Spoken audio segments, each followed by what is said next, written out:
para po sa inyo, mga mahal naming OFW.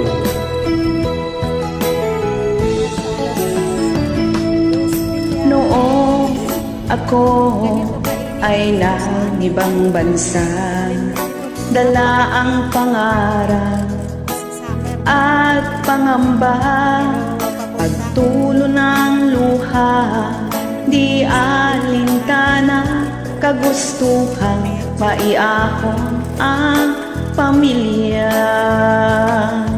Mahirap man buhay sa ibang bansa, madalas kuya ka lamang si